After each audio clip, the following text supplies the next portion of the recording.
오늘은 로마서 후반부 강의 16번째 시간입니다. 이제 오늘 말고 2주 더 설교를 하면 로마서 강의가 종료가 됩니다. 우리 지금 마지막 인사말 부분이기 때문에 그 내용이 그렇게 재미있는 내용은 아니에요. 그렇지만 이 말씀을 우리가 자세히 들여다보면 그 안에 소중한 신앙의 원칙과 진리의 말씀을 우리가 길어 올릴 수가 있습니다. 자, 요즘에는 통신이 워낙 발달이 되어 있고 카카오톡이나 페이스북이나 이런 SNS가 많이 사용되어지고 있다 보니까 거의 한국하고 미국이 옆 동네나 마찬가지죠. 아무리 멀리 떨어져 있어도 상관없이 안부를 쉽게 자주 주고받는 시대가 되었습니다. 그러다 보니까 편리하기는 굉장히 편리한데 인간관계가 너무 지나치게 캐주얼한 관계가 되어 있다는 것을 누구나 다 느낄 것입니다. 그러다 보니 만남의 소중함이 많이 삭감되는 면이 있어요. 제가 처음 미국으로 유학 왔을 때인 85년, 지금부터 35년 전인데 그때는 말이에요. 한국의 저희 부모님들을 비롯한 가족들이나 친구들에게 편지를 작심을 하고 아주 글씨도 깨끗하게 막 그때는 뭐 타이프라이터도 별로 잘 학교 다닐 때 이외에는 별 사용을 안 하던 시절이니까 손으로 다 써갖고 만약에 필체가 좀 안 좋으면 또 다시 쓰고 이런 식으로 편지를 정서를 해가지고 국제우편으로 그렇게 보냅니다. 보내고 나면 그때부터 이제 언제 답장이 올까를 기다리게 돼요. 근데 되게 평균적으로 보면 편지 보내고 나서 한 달 정도는 지나야 답장이 오고 어떨 땐 두세 달 지나야 답장이 오는 경우도 있습니다. 그러다가 이제 학생회관에 저의 메일 박스를 열면서 우편물을 이렇게 체크하다가 딱 보면 봉투 중에 하나가 국제 우편 봉투가 있잖아요. 이렇게 빨간색, 파란색으로 이렇게 사선으로 된 거 보면 이제 딱 눈에 띄잖아요. 야, 이 국제 우편 봉투가 하나 딱 있으면 한국에서 온 거다라는 생각이 들면서 그거를 그 자리에서 절대로 펴지 않고 그대로 들고 기숙사방에 와가지고 이제 다른 거 먼저 다 보고 그래서 마지막에 이제 그거를 뜯어서 보죠. 그러면 벌써 가슴이 두근두근하죠. 가족들에게서 온 편지 또는 친구들에게서 온 편지 얼마나 반갑습니까? 그렇죠? 근데 요즘엔 그런 낭만이 없어졌어요. 편리함은 있는데 낭만도 없고 반가움도 많이 좀 줄어들고 캐주얼하게 왔다 갔다 소식을 주고받으니까 요즘에 우리가 뭐 카톡 메시지 받는다고 가슴이 두근거리고 그런 거 없잖아요. 더군다나 요즘에는 우리가 절기를 많이 보냈습니다. 추수감사절부터 성탄절, 연말연시 해가지고 또 구정까지 최근에는 그러면서 절기들을 이렇게 많이 보내다 보면 서로 안부를 주고받고 또 예의상 안부를 보내기도 하고 이제 그러잖아요. 그러다 보면 그 쏟아지는 안부의 인사가 솔직히 말씀드리면 뭐 저뿐만 아니라 여러분들도 마찬가지실 거라고 봅니다만 어떨 때는 부담이 될 때도 있어요. 왜냐하면 너무 많이 오니까 여기 일일이 다 답을 해야 되는데 저는 벌크로 뿌리듯이는 못해요. 제 성격이. 한 사람 한 사람 다 답장을 해줘야 됩니다. 그러다 보면 그것도 일이에요. 어떨 때는. 고마우면서도 때로는 또 뭐 부담이 될 때도 있는 것이죠. 그래서 제 생각으로는 여러분들도 한번 가만히 생각해 보세요. 너무 지나치게 너무 자주 연락을 하는 것보다는 약간 그 기간을 좀 조정하면서 연락하는 것이 어쩌면 오히려 지혜로울지도 모르겠다 그런 생각을 하게 됩니다. 그러니까 너무 연락을 안 해도 그렇고 SNS 시대에 너무 연락을 하는 것도 무심한 거죠. 그러나 너무 지나치게 자주 연락하는 것도 그렇게 바람직한 것은 아닐 수도 있겠다라는 생각을 하게 됩니다. 왜? 문안 인사의 퀄리티에 문제가 생깁니다. 저는 그렇게 생각합니다. 자, 오늘 설교 제목이 주 안에서 문안하라입니다. 왜 그러냐 하면 오늘 본문 안에 주 안에서 문안하라는 표현이 제일 많이 나오기 때문에 그래요. 그래서 제목으로 삼았습니다. 그러나 우리가 기억해야 할 것은 뭐냐? 그 당시 지금부터 약 2000년 전에 로마 제국 내에서의 신앙인들의 문안 인사는 우리가 카톡을 통해서 문안 인사를 나누는 것하고는 전혀 차원이 다른 것이다라는 것을 이해를 해야 되는 것입니다.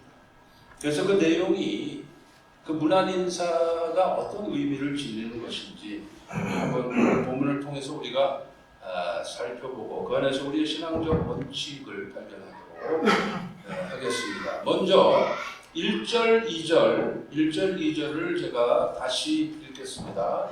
내가 겐그레아 교회의 일꾼으로 있는 우리 자매 베베를 너희에게 추천하노니 너희는 주 안에서 성도들의 합당한 예절로 그를 영접하고 무엇이든지 그에게 소용되는 바를 도와줄지니 이는 그가 여러 사람과 나의 보호자가 되었습니다. 자, 그래서 보통 우리가 흔히 이 베베를 베베 여집사 그러는데 엄밀하게 말하면 여집사는 아니에요. 그 당시에 여집사는 충분히 있었던 것은 아닙니다. 그럼 이 베베가 누구냐? 그 신약 성경의 원어인 헬라어 발음으로는 포이베이입니다. 포이베이라고 발음하고 그리고 영어로는 피비라고 해요. 피비. 그 스펠링이 영어로는 PHOEBE로 써요. 피비. 저희 집사람 미국 이름이 피비예요. 피비. 그런데 이제 그 시민권 받으면서 이제 아메리칸 네임을 피비로 했는데 그때 이제 저희 집사람이 이씨이기 때문에 그 이씨를 YI로 썼습니다. 영어 스펠링을. 그래서 이제 원래 피비는 영어로 PHOEBE인데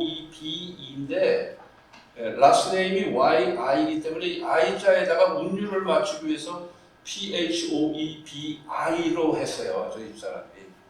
그래서 이제 피비 E가 E였었는데 그 안에 하나님의 섭리하심이 있었을 줄을 본인도 모르고 부모님들도 모르고 아무도 몰랐죠. 하나님만 아셨죠.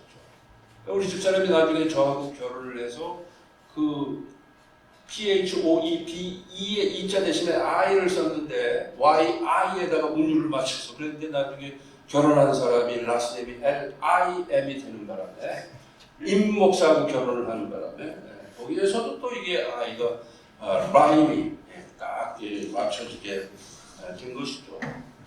만약에 저희 집사람이 PHOEBE로 썼으면 임 목사 아니고 무슨 뭐 배 목사라든가 뭐 채 목사 그런 사람하고 결혼했을지도 농담입니다만. 그런데 이 베베는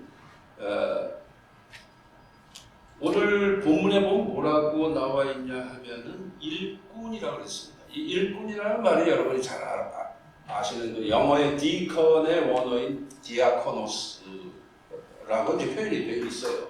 그 원문에 보면 목적어이기 때문에 디아코논 이렇게 되어 있거든요. 그러니까 디아코노스라는 단어를 사용하는데 거기서 그 집사라는 뜻인 디컨이라는 말이 나온 거예요. 그런데 원래 이 디아코노스는 일꾼이라는 뜻입니다. 그러니까 어떻게 번역하기에 따라서는 영어로 미니스터라고 주로 많이 번역을 합니다. 그래서 이 일꾼은 뭐냐 하면은 당시에 뭐 특별한 직분이라고 말할 수는 없지만 적어도 교회 내에서 평신도 사역자의 역할을 한 사람이다. 이렇게 보시면 돼요. 딱 부러지는 직분이라기보다는 그래도 교회에서 리더의 역할을 한 사람. 그 사람이 이제 바로 이 베베입니다. 그런데 이 베베가 어디서 활동을 했느냐? 오늘 본문에 보면 겐그레아 교회에서 활동했다고 되어 있어요. 겐그레아 교회. 이 겐그레아라는 도시는 고린도에서부터 동쪽으로 한 6마일 정도 떨어져 있는 항구 도시예요. 그러니까 고린도가 큰 항구고 겐그레아는 작은 항구라고 보시면 돼요. 거의 트윈시티나 마찬가지예요. 고린도의 어떤 그 위성 도시다 이렇게 보시면 됩니다. 그러니까 고린도 교회나 겐그레아 교회나 같은 교회라고 보시면 넓은 의미에서 같은 교회.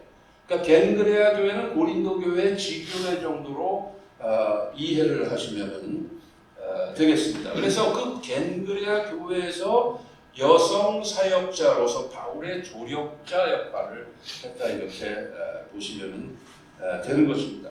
그런데 바울이 이 로마서를 기록해서 로마 교회 성도들에게 이 로마서라는 편지를 보내고 로마 교회 성도들이 그 편지를 받을 때쯤에는 이 베베가 겐그레아 교회 여성 리더였었던 이 베베가 로마로 이미 이주한 후라는 것을 알 수가 있죠. 그래서 이제 이 사람이 이주한 지가 얼마 안 됐기 때문에 아니면은 혹시 이 편지가 도착할 때쯤 같이 갔을 수도 있고 그건 뭐 정확한 건 우리가 모르지만은 어찌됐든 이 베베를 추천하는 걸로 봐서 이 베베가 로마에 잘 정착할 수 있도록 그리고 로마 교회에 잘 정착할 수 있도록 여러분들이 신앙인의 합당한 예절로 예우를 하고 도와주라라고 그 로마 교회 성도들에게 부탁을 하고 있는 거예요. 그런데 그 이유가 뭐냐? 첫째는 주 안에서 형제 자매의 관계이기 때문에 그런 것이고, 그러니까 이미 주 안에서 형제 자매이기 때문에 당연히 그렇게 해야 하는 것이고, 뿐만 아니라 이 베베는 크레딧이 있다는 거예요. 이 베베에게 어떤 크레딧이 있느냐? 바울과 및 여러 사람들에게 보호자 역할을 해준 사람이라는 거예요. 그러니까 바울이 은혜를 입은 대상이 바로 베베라는 거예요. 그러니까 교회 내에서 이분은 이미 크레딧이 있는 사람이다. 그러니까 우리가 존중하고 존귀 여기고 이분이 로마에 잘 정착할 수 있도록 도와줘야 된다라고 부탁을 하고 있는 거예요. 즉 바울이 보증하는 검증된 인물이 바로 베베인 것입니다. 자, 그 다음에 이제 보면 3절 4절을 보겠습니다. 3절 4절. 너희는 그리스도 예수 안에서 나의 동역자들인, 아까 그 베베가 만약에 일종의 조력자라면 이 브리스가와 아굴라는 동역자라고 표현을 하고 있어요. 바울이. 그러니까 좀 사역적으로 말하면 좀 더 그 중요한 역할을 감당하고 있었던 사람들이 브리스길라와 아굴라입니다. 여기 브리스가라고 되어 있습니다만, 브리스가와 아굴라에게 문안하라. 그들은 내 목숨을 위하여 자기들의 목까지도 내놓았나니 나뿐 아니라 이방인의 모든 교회도 그들에게 감사하느니라 그랬습니다. 자, 그런데 여러분이 이미 잘 아시겠지만은 이 브리스길라와 아굴라 이렇게 되어 있잖아요. 또는 이제 오늘 본문에는 브리스가와 아굴라 이렇게 되어 있는데, 브리스가는 브리스길라의 약칭이에요. 애칭입니다. 근데 이 브리스가가 여성이에요. 부인이에요. 그리고 아굴라가 남편입니다. 근데 여성이 먼저 나와요. 당시에 로마 제국의 풍습에서 우리 뭐 한국에 이주했을 때나 마찬가지로 남편의 이름이 항상 앞에 나오지 부인의 이름이 앞에 나오는 것은 거의 없는 케이스예요. 그런데 이 로마서에서 바울이 브리스가와 아굴라라고 표현하고 있는 것은 무엇을 의미하느냐? 이 브리스가가 또는 브리스길라가 여성 리더로서 상당한 역할을 감당했다는 것을 의미합니다. 아주 중요한 역할을 했기 때문에 오죽하면 부인의 이름이 먼저 나오겠어요.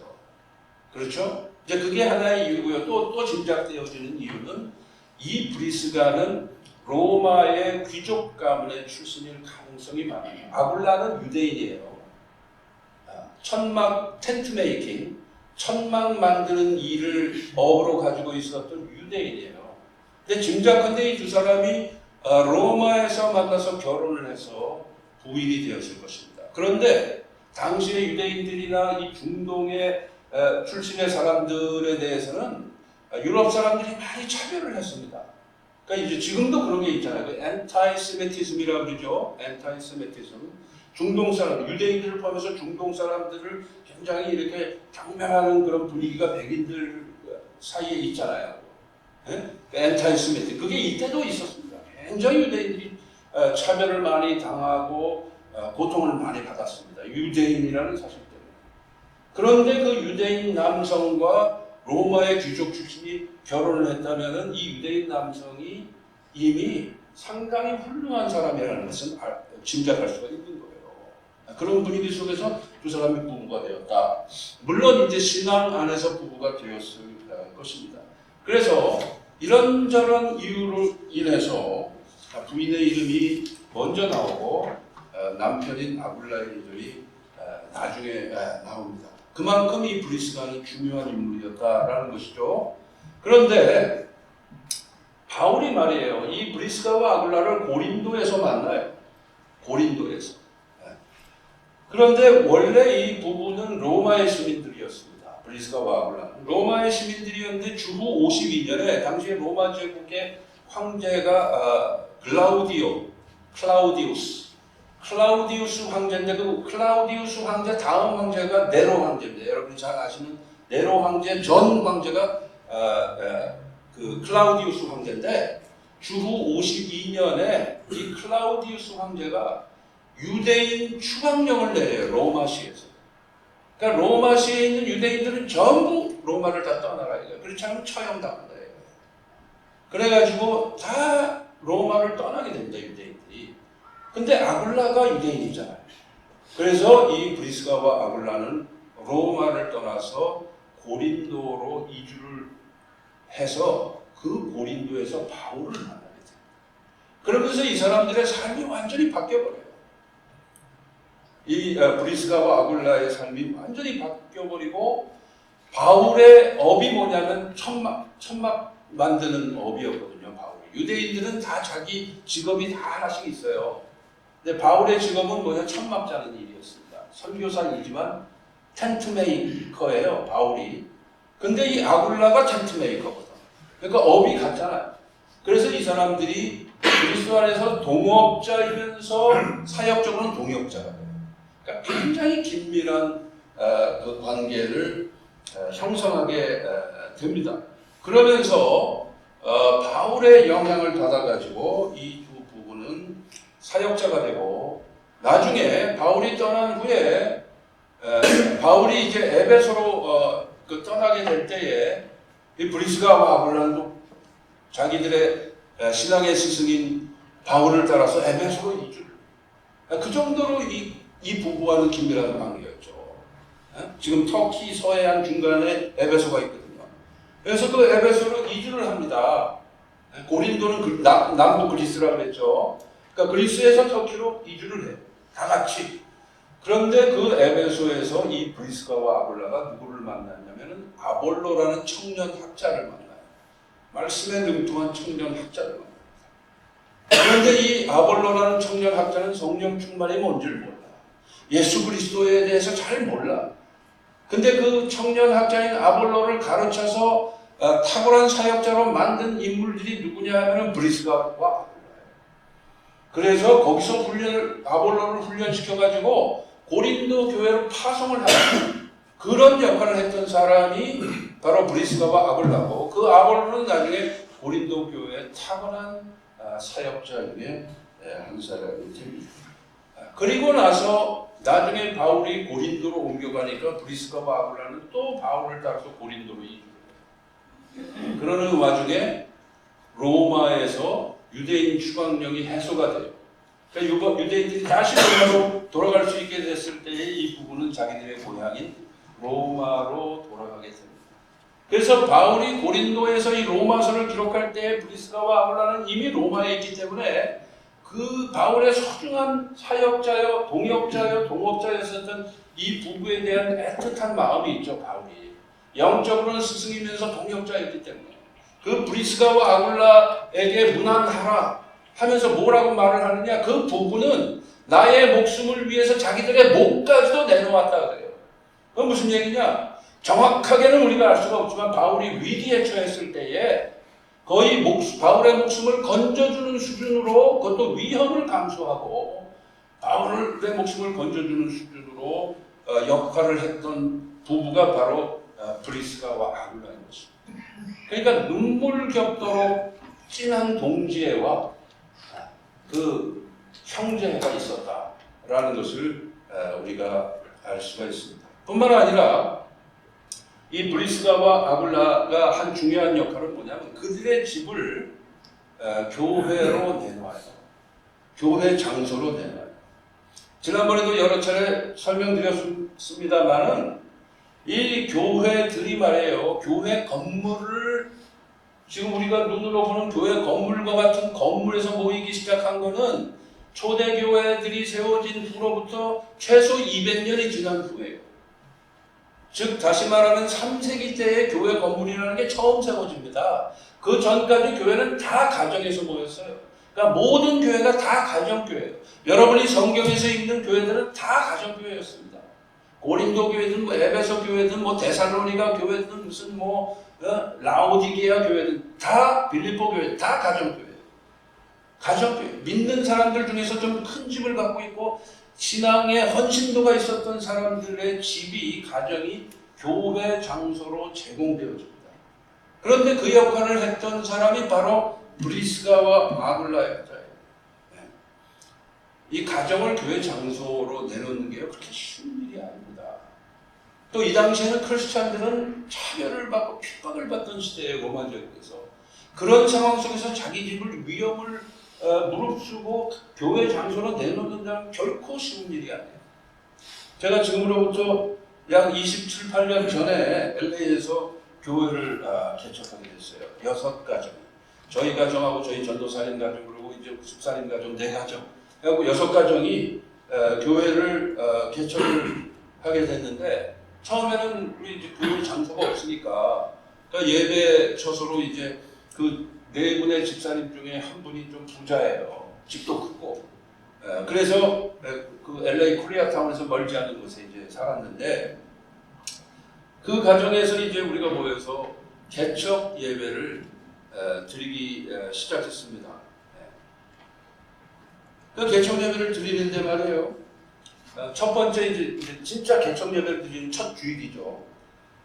그 첫 주일날 그 부부는 너무 행복해하고 감사해했습니다. 자기들의 집에서 교회가 탄생한다는 것에 대해서 매우 의미 있고 감사한 그런 표정이었습니다. 그런 기쁨으로 이제 나머지 사람들을 섬기고 음식을 준비하고 그랬습니다. 전부 6가정이었는데 저희 가정 포함해서. 그랬는데 둘째 주일이 되니까 둘째 주일에도 여전히 기쁜 마음으로 섬기는데 첫째 주일보다는 기쁨과 감사의 강도가 조금 약해지는 걸 제가 이제 느꼈어요. 근데 셋째 주일이 되니까 두 분의 얼굴에 피곤함 플러스 약간의 곤란함이 얼핏 보이기 시작합니다. 그러니까 이제 다른 집사님들도 이제 그거를 다 조금씩은 이제 느끼는 거죠. 그리고 넷째 주일이 되니까 최 집사님 부부인데 그 두 분이 말이에요. 굉장히 활달한 성격이거든요. 근데 넷째 주일 정도 되니까 말이 없어지더라. 네. 그리고 기쁨이 거의 사라진 얼굴로 바뀌더라고요. 그래서 나머지 사람들이 다 긴장하기 시작했어요. 그래서 5째 주일이 딱 되니까요. 그 두 부부의 얼굴의 근심과 물론 제가 좀 눈치가 있어서 그랬는지 어쩐지 모르겠는데 약간 원망의 표정 같은 것도 약간 섞여 있는 것 같아요. 네. 그런 분위기로 바뀌게 됐어요. 그러니까 벌써 그 예배와 친교의 분위기가 약간 좀 어색한 그런 이제 그런 게 있었는데 바로 그 주간에 미국 교회 건물을 빌리게 됐습니다. 열심히 이제 건물을 빌리러 다녔거든요. 그 기간 동안에. 그래가지고 이제 그 다음 6번째 주일부터는 미국 교회에서 오후에 이제 예배를 드리게 됐었습니다. 그걸 보면서 이게 한 가정을 교회 장소로 내준다는 것은 그렇게 쉬운 일이 아니구나라는 것을 그때 다시 한번 확인을 하게 된 것이죠. 자, 우리 여러분들도 아시고 우리 유전도사님 가정에서 교회를 시작하고 올해 한 6개월 정도 이제 예배를 드렸잖아요. 그거 제가 볼 때요. 그렇게 결코 쉬웁니다. 그만큼 6개월간을 계속 가정에서 예배 드리는 거 그거 결코 쉬운 일 아닙니다. 그 상당한 헌신이 필요한 일이에요. 근데 그걸 기쁜 마음으로 이제 우리 유전도사님 우리 했었다라는 건 참 어떻게 보면 참 놀라운 일이에요. 자, 그 신앙적 동지라는 것은 함께 고생하고 함께 희생할 때 만들어집니다. 그 과정이 없이는 그런 게 잘 만들어집니다. 그냥 캐주얼한 관계로 5년, 10년 지난다고 해서 이게 서로 동지애가 생기고 형제애가 생기기가 어려워요. 어려움을 같이 나누고 기쁨도 같이 나누고 할 때 그런 게 만들어지는 거예요. 신앙에서. 아멘입니까? 네. 그렇기 때문에 그런 일이 왔을 때 그걸 기회로 하셔야 돼요. 우리의 주 안에서의 관계가 더욱 돈독해진다라는 것을 기회로 하셔야 돼요. 마침 오늘부터 우리가 이제 구역 모임을 시작합니다. 여러분들의 가정을 즐거운 마음으로 기쁜 마음으로 개방하실 수 있기를 바랍니다. 그래봐야 1년에 몇 번이거든요. 브리스가와 아굴라처럼 무기한으로 그냥 자기 집을 교회로 내놓는 거하고는 차원이 다른데 1년에 몇 번만 개방하시면 됩니다. 그래서 즐거운 마음으로 자원해서 구역 모임 장소로 이게 돌아가면서 하는 거니까. 그래서 개방하고 그러면 그만큼 여러분이 의미 있는 일을 하게 되고 하나님께서 보고 계시잖아요. 주님께서 보고 계시잖아요. 여러분들이 그 일을 기뻐하시리라고 저는 분명히 믿습니다. 자, 이제는 다른 사람들을 향한 문안 인사를 전체적으로 간단하게 훑어보고 말씀을 마치겠습니다. 자, 이 로마서 16장 오늘 본문 플러스 이 나중에도 인사말이 조금 더 나오는데 이 인사말에 등장하는 인물은 전부 24명입니다. 근데 그 24명 중에 6명이 여성입니다. 즉 4분의 1가량이 여성의 이름이에요. 이 당시에 로마 제국의 그 문화적인 상황 속에서 여성들의 이름이 이렇게 많이 등장하기는 쉽지 않아요. 근데 이 로마서에는 이 인물들의 4분의 1이 여성이었다라는 것을 우리가 주목해 볼 필요가 있습니다. 무슨 얘기냐? 당시 초대교회에서 여성들의 역할이 매우 중요했었음을 알 수 있는 것입니다. 여성들의 역할이 매우 중요해요. 지금 우리 교회들 속에서도 여성들의 역할이 굉장히 중요합니다. 아까 우리 김동욱 목사님하고도 교회 오면서 차 안에서 잠깐 대화를 했습니다만 선교제가 좋아요. 중국 교회 가면 가정교회 리더들이 거의 대부분 여성이에요. 제가 단동에 3년을 방문을 해서 지하교회 신학생들에게 특강을 했었지 않습니까? 독고선교사님 계실 때 가정교회 리더들의 90% 이상이 다 여성. 여성들의 역할이 굉장히 중요해요. 특별히 공산주의 국가였었던 나라들은 특히 더 그렇습니다. 근데 이제 우리 김 목사님께서 그동안 오랫동안 방문하신 그 몽골 선교지에서 여성들의 역할이 굉장히 중요하다고 그렇게 이제 그런 말씀을 제가 들었습니다만 초대교회 때도 마찬가지입니다. 여성들이 정식으로 목회자는 아니었지만 평신도 사역자로서 굉장히 중요한 역할을 했다라는 것을 우리가 기억할 필요가 있어요. 그래서 오늘 이름들의 4분의 1이 여성이다. 뿐만이 아니고 그 24명의 이름 중에서 13명, 즉 과반수가 되죠. 13명이면. 그 13명이 어떤 사람들이냐? 당시 로마 제국의 귀족들의 노예들이었습니다. 그럼 그 사람들이 신분이 노예이지만 로마가 전쟁을 해서 제국을 만들었기 때문에 소수민족들 중에서 탁월한 사람들을 뽑아가지고 귀족들의 노예로 쓴 거거든요. 그렇기 때문에 이들이 노예라도 지식층도 많았고 능력이 있는 사람들이 많았어요. 근데 그런 사람들 중에 본인이 신분이 노예이기 때문에 그 열악한 상황 속에서 자기들의 조국으로 돌아갈 수도 없고 말이에요. 노예이기 때문에 서러움을 당하면서 이 사람들이 의지할 수 있는 것을 딱 붙잡은 게 복음이었다 이 말이에요. 예수 그리스도였단 말이에요. 그러니까 노예 신분으로서 예수를 믿고 나니까 그 신앙생활이 유일한 돌파구의 인생의 돌파구. 그래서 이 귀족의 노예들이 먼저 예수를 믿고 시간이 지나면서 이 노예들이 복음이 들어가고 나니까 신앙 고백적으로 자기의 주인들인 이 귀족들, 로마의 귀족들을 극진히 섬기는 거예요. 그러다 보니까 주인들이 감동을 받아서 로마의 귀족 사회가 차츰차츰 이 노예들을 통해서 복음화가 되게 된 거예요. 그렇기 때문에 이 로마 귀족들의 노예들이 신앙인이 되었다는 것은 로마가 복음화되는데 아주 중요한 교두보의 역할을 하게 됩니다. 성경학자들이 다 고증해서 그렇게 연구 발표를 한 것입니다.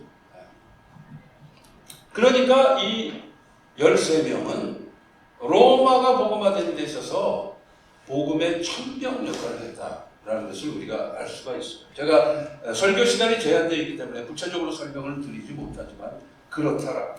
자, 그리고 마지막으로 한 군데 볼 곳은 13절입니다. 13절. 주 안에서 택하심을 입은 루포와 그의 어머니에게 문안하라. 그의 어머니는 곧 내 어머니니라. 바울이 그래요. 루포의 어머니에게 문안하라. 루포의 어머니는 내 어머니나 마찬가지다. 그러면서 그 루포의 어머니를 아주 소중하게 어머니처럼 여겼다. 바울이. 그렇기 때문에 그 루포의 어머니에게 꼭 문안해달라라고 이 안부 부탁 속에 포함되어 있는 거예요. 그러면 이 루포가 누구냐? 루포가 누구냐 하면 이 루포가 어디에 나오냐면 여러분 사복음서 아시죠? 마태, 마가, 누가, 요한복음 그죠? 이 사복음서 중에서 마태복음은 어떤 사람들을 위해서 쓰여진 복음서입니까? 마태복음은 유대인들을 위한 복음서예요. 유대인들을 전도하기 위해서 유대인이었던 마태가 쓴 복음서가 마태복음입니다. 누가복음은 전도 대상이 누구예요? 헬라인들이에요. 헬라인들. 그래서 누가복음은 헬라인을 위한 복음서 또는 뭐 넓은 의미에서 이방인을 위한 복음서라고 해요. 마가복음은 어떤 사람들을 전도하기 위해서 쓰여진 복음서입니까? 로마인들이죠. 로마인들을 위한 복음서가 마가복음이에요. 참고로 요한복음은 모든 사람들이 대상이고, 그러니까 마태복음은 유대인들을 위한 복음서, 누가복음은 헬라인들을 위한 복음서, 마가복음은 로마 사람들을 전도하기 위한 복음서로 마가가 쓴 것입니다. 아시겠죠? 그러니까 마가복음의 대상자, 마가복음을 제일 먼저 읽었던 사람들은 누구예요? 로마인들이에요. 로마 사람들이에요. 로마 시에 사는 로마 사람들이 수신자예요. 마가복음에. 그런데 이 마가복음에 보면은 루포의 이름이 등장을 합니다. 마가복음에 보면. 마가복음 참고로 15장 21절에 보면은 이런 말씀이 나와요. 마가복음 16장까지 있죠. 15장 21절이니까 마가복음 거의 끝부분입니다. 예수님이 십자가에서 못 박히시는 내용이 나오는 것이 마가복음 15장이에요. 거기 보면 이런 말씀이 기록되어 있습니다. 마가복음 15장 21절. 마침 알렉산더와 루포의 아버지인 구레네 사람 시몬이 시골로부터 와서 지나가는데 그들이 누구예요? 예수님을 처형하려고 했던 로마 병정들이죠. 그가 누굽니까? 구레네 시몬이죠. 그를 억지로 같이 가게 하여 예수의 십자가를 지우고, 그러니까 구레네 시몬, 예수님의 십자가를 대신 졌던 구레네 시몬이 누구예요? 오늘 본문에 나오는 루포의 아버지라고. 루포의 아버지예요. 그런데 이 마가복음은요, 예수님이 십자가에서 죽으시고 약 30년 후에 기록된 복음서입니다. 아시겠죠? 예수님이 십자가에서 죽으시고 부활승천하신 후에 약 30년 정도가 지난 다음에, 즉 초대교회들이 형성해서 이미 막 복음이 전파되고 있는 그때쯤에 마가복음이 기록된 거예요. 로마 사람들을 위해서. 아시겠죠? 그러니까 이 마가복음을 읽어야 될 사람들은 누구냐? 로마 사람들이라고.